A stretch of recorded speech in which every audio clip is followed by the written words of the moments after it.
2012 to 2015 was a golden era of Yu-Gi-Oh! Fan shows. It truly was a crazy time on YouTube. Like Yu-Gi-Oh! Fans woke up one morning, discovered YouTube, grabbed a camera and some friends, and started making magic. Now, of course, time passes. Some shows are continuing from the glory days, and some are even coming back. And of course, some series have been basically abandoned. But there's one series that will always have a special place in my heart, and that's Yu-Gi-Oh! De-Evolution. Or Devolution, depending on how you want to pronounce it, but I'm going to call it De-Evolution. It's a series that was created by Style Point with a cinematic vision, one where every episode felt like watching an official Yu-Gi-Oh! Movie. And today, on my birthday, I want to break down my favorite duel from this treasured series, Wanderer vs. Madman. But first, some background. The world has been consumed by darkness. This darkness is known as the Shadow Realm, and all this darkness has an origin. A giant tree. Damn it, Exdeath! Wanderer had gone to try and save the world from this darkness, but let's just say he came up short. Wanderer is spared death though, but loses the person he cares about the most, and is cursed to feel the pain of that loss each and every day for the rest of his life. See, while he was gone, a psychopath called Madman broke into the place where he and his wife were staying at, and assaulted and kidnapped her. Wanderer went on a journey to get his revenge, and is now face to face with Madman, and is out for blood. That's all I'll spoil though. If you want more context, go watch Devolution on your own time. There's only 6 episodes, and it's a treat to watch. Link in the description. Also, one last thing. I'm running a poll in my community tab to decide what duel I should break down for the Christmas analysis. So vote now if you haven't already. You have 1 week left. Okay, that's everything, so let's quit our stalling and get brawling.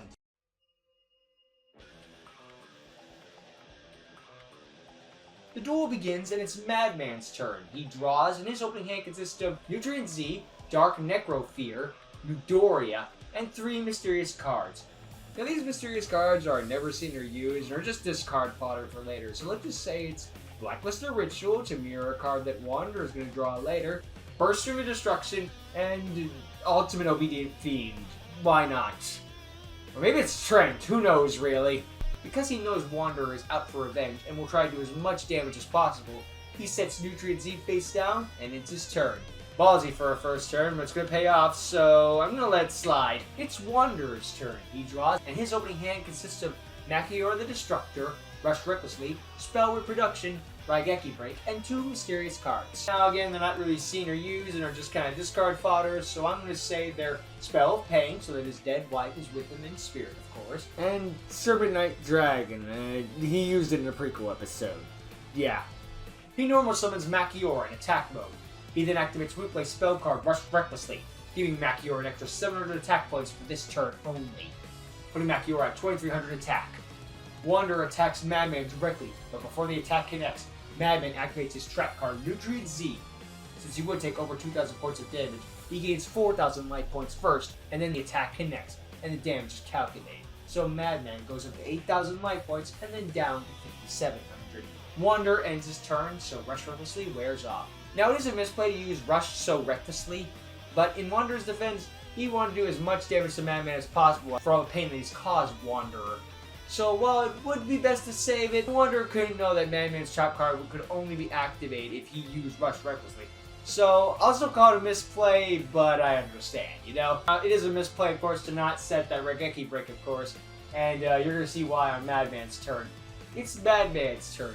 He draws against Relago. He normal summons it. Madman enters his battle phase, and because the only card that Wanderer controls is at least 1 face-up monster with 600 attack points, it can attack directly. It does so, and Wanderer is knocked down to 2400 life points. Madman ends his turn. Yeah, see, that's why I should have said the Raigeki Break. That way he would only control a monster with 600 or more attack points, and Relago couldn't attack directly. Let's move on. It's Wanderer's turn. He draws off screen and gets Spear Dragon. Wanting that Relago off the field as soon as now, Wanderer orders Machior to attack Relago. Both monsters destroyed. During the main phase 2, Wanderer normal summons Spear Dragon attack mode. Ends his turn.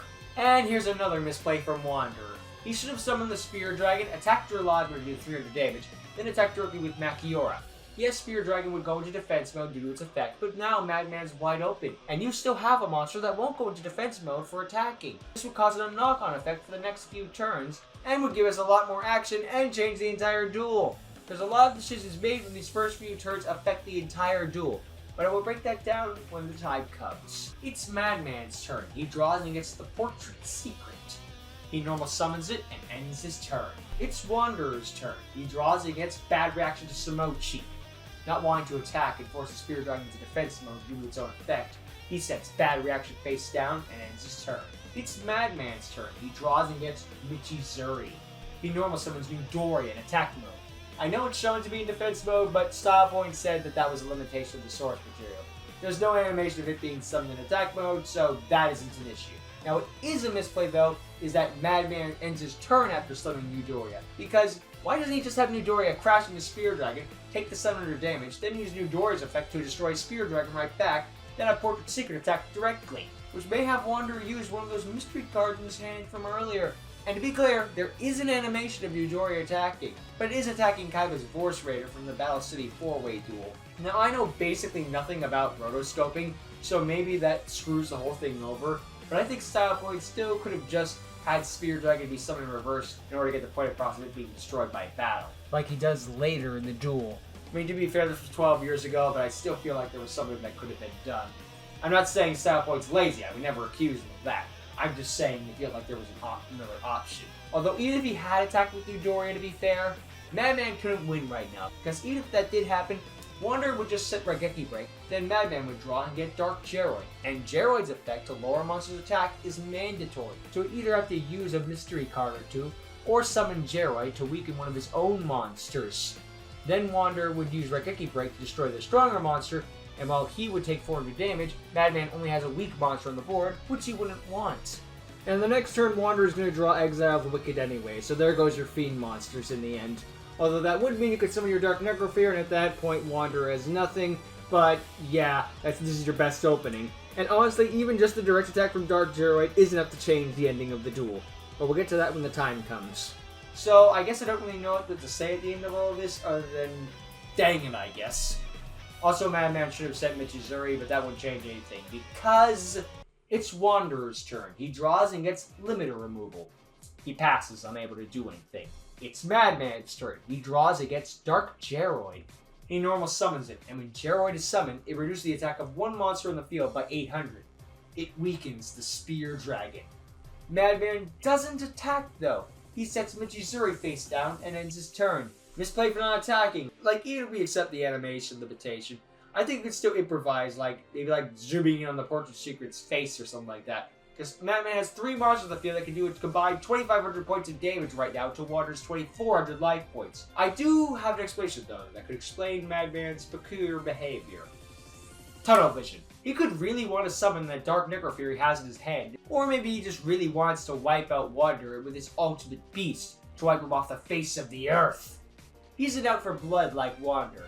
He sees a problem and wants to make sure it's fixed. Permanently. So yeah, Tunnel Vision is my explanation. Moving on, it's Wanderer's turn. He draws and gets Exile of the Wicked. He activates it. Now, by the power of the Holy Bibli, he can destroy all Fiend-type monsters in the field. So all of Madman's monsters are destroyed! And even though Madman's field is empty, he decides to play it safe. Wanderer sets Raigeki Break face down and ends his turn. Misplay for not activating Michizuri when your whole field got nuked. You could take it down the Spear Dragon along with you. And it's a real shame too, because it's going to cause a bit of a contradiction with Dark Necrofear too. It's Madman's turn. He draws and gets Polymerization. He banishes the 3 Fiend monsters Wanderer just destroyed from his graveyard to special summon the Dark Necrofear in attack mode. Wanderer realized that he just got played, and Madman enters his battle phase. He orders Necrofear to attack and destroy Spear Dragon. Wanderer changed though, revealing his trap card Raigeki Break.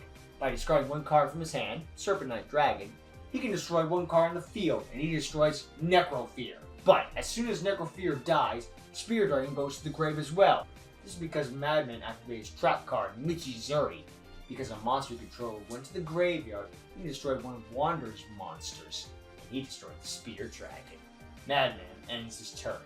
And now Madman misplayed again. He could have used Necrofear's end phase graveyard effect. See, after it spins it from the field of the graveyard, he could take control of an opponent's monster and steal that Spear Dragon. And yes, you could say he didn't want a pathetic 1100 attack point monster in the field that could easily get run over, But you see, he didn't seem to mind having 3 weak 1200 attack point monsters that could easily get run over on his field as well. See, this is another reason why Michizori should have been activated after his own field got nuked. Because now he don't have that contradiction about not stealing the Spear Dragon with Necrofear's effect and choosing to Michizori instead. Because then if you had just Michizori after your whole exile of the Wicked thing, then this whole, like, why didn't you steal the Spear Dragon wouldn't be a thing. I do have a bit of an explanation for that if I have to play Devil's Advocate, though. Maybe Madman had this big plan to summon the Dark Necrofear and destroy that Spear Dragon, and he got really excited to enact that plan. So when Wanderer killed that monster first, he figured, you know what, if I don't get a monster, nobody does!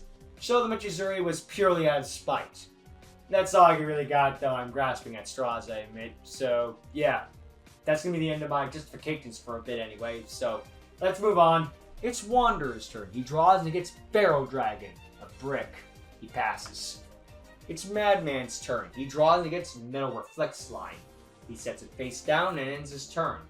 Wanderer's up now. He draws and gets a ritual spell, Black Magic Ritual. He doesn't have a ritual monster though, so he's forced to just end his turn. It's Madman's turn. He draws and gets the Blue Eyes White Dragon and calls it another piece of his puzzle. Madman chooses to play on the safe side. He reveals his trap card, Metal Reflex Slime, which summons itself in defense mode as a level 10 Aqua-type water monster with no attack but 3000 defense. Wanderer questions how he's supposed to beat that, but Madman says he won't. Not before he summons his ultimate beast anyway. Wanderer asks what that means, but Madman says all will be revealed in due time. He ends his turn. It's Wanderer's turn. He draws and gets Gift Card. Now he has his own combo set up, but Madman's life points are just too high to do anything with it. So he sets his gift card face down and ends his turn. It's Madman's turn. He draws and gets Stop Defense. He passes. Wanderer's turn now.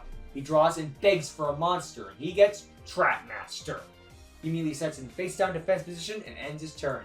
Meanwhile, if that had been me doing, if I would have begged for a monster, I would have gotten a second Barrow Dragon. That wasn't what I meant, Deck, and you bloody know it! It's Madman's turn. He draws and gets Malfunction. Madman's curiosity gets the better of him, and he immediately activates his Stop Defense spell card. This forces Wanderer's set monster into face-up attack position. Unfortunately for Madman, he walks right into Wanderer's trap, or rather, his Trap Master, because when Trap Master is flipped face-up, Wanderer can destroy one trap card on the field, so he destroys Metal Reflex Slime. Madman isn't finished yet, though. He sets his Malfunction face down, and then he ends his turn. Display to Madman again for not saving that Stop Defense for when you had a monster you could summon to run it over with. What the heck were you afraid of? Boar Soldier? It's Wanderer's turn. He draws and gets Swords of Revealing Light. He activates them. For the next 3.5 turns, the Swords of Revealing Light will keep him protected from Madman's attacks. And yeah, I said 3.5 turns. That wasn't a goof. You'll find out when we get there. He then switches Trap Master back to defense mode and ends his turn. But yeah, he could have started attacking with Trap Master and lower Madman's life points, and then use his gift combo. But again, to be fair, it wouldn't have been enough to matter in the end, and he probably wouldn't want to leave a 500 attack point monster in the field in attack mode, just in case Madman draws D-Spell or something. So, a bit of a misplay, but yeah, we'll give that one a pass. It's Madman's turn. He draws and gets another Blue Eyes White Dragon. He passes. One turn of swords have expired. It's Wanderer's turn. He draws and gets Negate Attack. He sets it face down and ends his turn.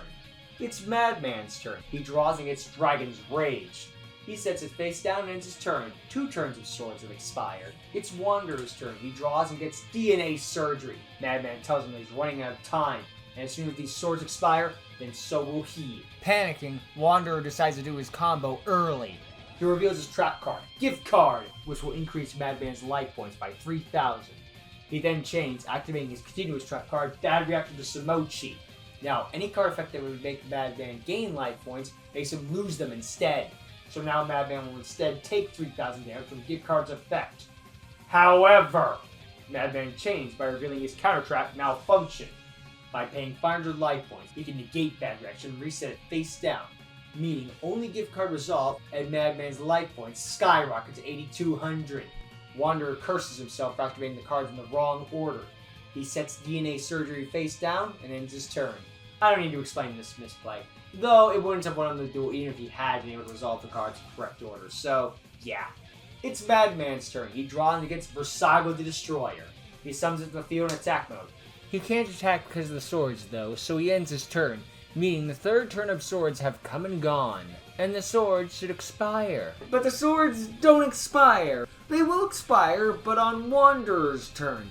I imagine this was done to be more dramatic, because now Wanderer is completely out of time and can't hide anymore. But I have to be fair to other series that I cover, and this is an error. It's Wanderer's turn. He draws and gets Grave Robber. He sets it face down and ends his turn. And because he did, the Swords Revealing Light now expire. Yeah, see, this is why I said 3.5 turns. Because it already should have expired by now, but it lasts one more time on Wanderer's turn. It's a minor misplay, though. It doesn't really matter. It's not like Madman can attack on Wanderer's turn. We haven't invented an archetype that can attack on the opponent's turn. Yet. Give them time.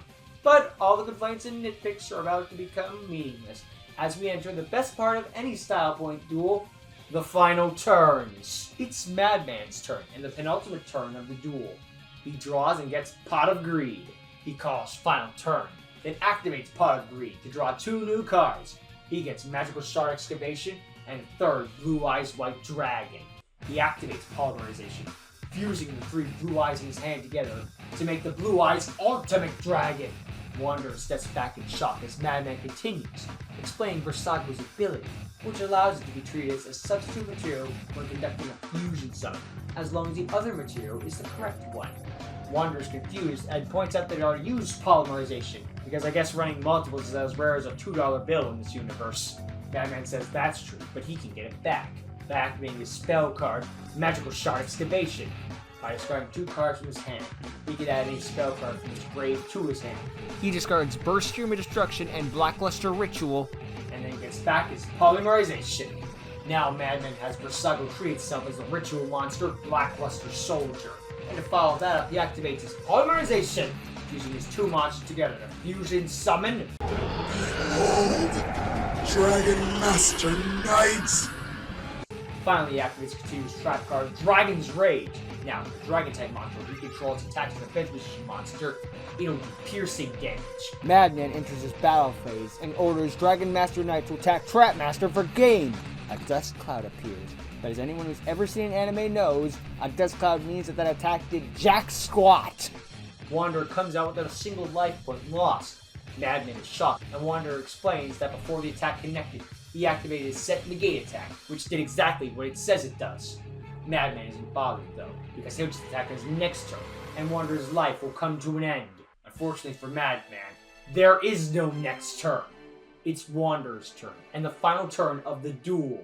He draws and gets his own Pot of Greed. He activates it, and with the help of the spirit of his dead wife, he draws and gets Graceful Cherry and Obelisk the Tormentor. He activates Graceful Cherry, letting him draw 3 new cards as long as he discards 2. He draws and gets Monster Reborn and 2 mysterious cards. He discards Obelisk and 1 of the mysterious cards, which we're going to say he drew Jinzo and Celtic Guardian, and discard the Jinzo. Now he reveals his continuous trap card DNA Surgery. By declaring 1 monster type, all monsters of the field become the type that Wanderer declares, and he declares Machine-type. Now he activates Monster Reborn to revive Obelisk from his graveyard, but it will only last in the field for 1 turn. Madman is surprised, but takes comfort in the fact that his monster is still stronger than Obelisk.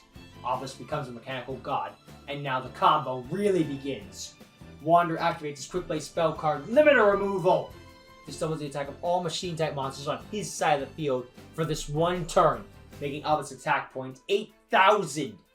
Next, he activates his spell Reproduction, discarding 2 spell cards from his hand to add 1 spell card from his graveyard to his hand. He discards Spell Pain and Black Magic Ritual to get back his Limiter Removal, which he immediately activates. But to Wanderer, 16,000 attack points still isn't enough! He activates his set Grave Robber. Now he can steal a spell card from Madman's graveyard, and if he activates it, he must pay 2,000 life points. He steals Magical Shard Excavation and activates it, discarding Celtic Guardian and Barrel Dragon to get back Limiter Removal, which he reactivates again! With his combo complete and 32,000 attack point Obelisk, Wanderer enters his battle phase. Madman, lost. Go, Obelisk! Divine Overdrive Death Blow! Wanderer wins the duel and gets his revenge, while Madman dies and rots in hell. Wanderer promises to be the hero of this new world and takes off his eye patch and mask, only to immediately put them back on at the beginning of the next episode. Welp.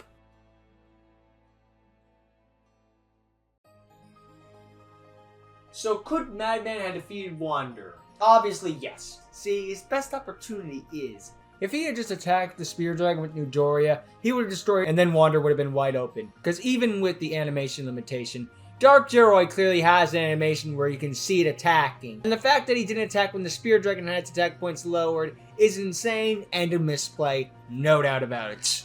What's funny is that Wanderer gets Exile the Wicked right after Madman draws Dark Geroid, so that's your one opportunity to attack him with everything you got. So I guess my misplay is, maybe next time play monsters that have attack animations. And of course, not stealing the Spear Dragon with Dark Necrofear's effect is an obvious misplay, because again, Wanderer draws bricks for the next few turns, and he's wide open. So really, the opening turns of this duel are the best chance that Madman has to win the entire duel. But after that opening volley is done, it's basically game over. And of course, Wanderer made some mistakes too. He could have played this duel differently. First, instead of crashing Machior into Dralago, he summons Spear Dragon instead and has it attack Dralago. Then he can have Machior attack directly. Now, Spear Dragon will go in defense mode because of this, but now Madman's left wide open. And now he has to rely on the Midoriya he has in his hand. Madman will summon Midoriya in attack mode, have it attack the Spear Dragon, and now maybe Wanderer doesn't want to attack Midoriya since it will destroy his own monster, so he might just pass his turn.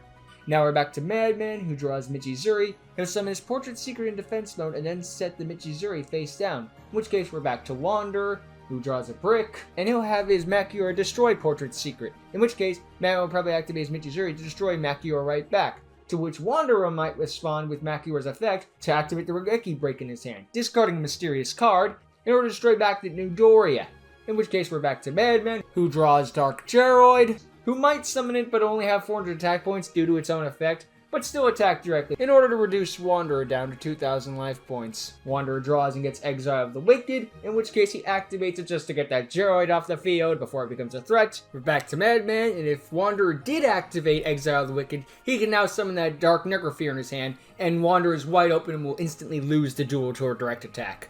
And if Wanderer didn't activate Exile, he's going to be taking a few pot shots for a few turns, given the fact that he's got nothing until he draws Trapmaster. So, yeah, that's another opening where Madman could potentially win the duel. Should have attacked when the Spear Dragon only had 1100 attack. That's your best bet. Then again, in that situation, you lose the duel if Madman had decided to take the proactive and actually attack. So, call it even, I guess? I don't know. Madman got a terrible case of tunnel vision and wanted to try to win with style rather than actually win the duel. If he had just attacked Spear Dragon while it was on the field, he would have won the duel, or at least gotten Wanderer down to so few life points that he couldn't activate Grave Robber to overkill Madman. But to be fair, 16,000 attack points was still enough to kill Madman anyway. I guess he just wanted to make sure Wanderer died in the most excruciating way possible from this duel, rather than just getting hurt normally. Wanderer, meanwhile, did the best he could with the hand that he was dealt. And after that opening part, Wanderer was just doing the best he could with the cards his deck was giving him. And there are some duels where it feels like your deck can't frickin' stand you. And to be fair to the dueling script, I could be wrong about what cards they're drawing in what order. It just seemed a little too convenient that Madman kept top-decking Fiend monsters and then Dark Necrofear. That can happen in real life, but it seemed a little too convenient, you know? I could always be wrong, but I'm just saying what made the most sense to me, personally. And again, I'm not calling Style Point lazy. I want to make that clear. He is not lazy. I just feel like there are a couple parts that could have been ironed out a bit better. But that's the footage they had and the animation limit they had, so they worked with what they had. But aside from all of that, while this duel can be a bit dull at times and there are misplays galore, Style Point always delivered on those final turns, and I will eternally be grateful for so many great memories. Thank you, Style Point. But what do you all think? Did you notice any misplays that I missed? Let me know in the comments below, and be sure to check out Style Point's channel if you haven't already as well. Link is in the description. And again, be sure to check out my community poll if you haven't voted already. So, with all that said, thank you very much for watching, and I'll see you next time. Later.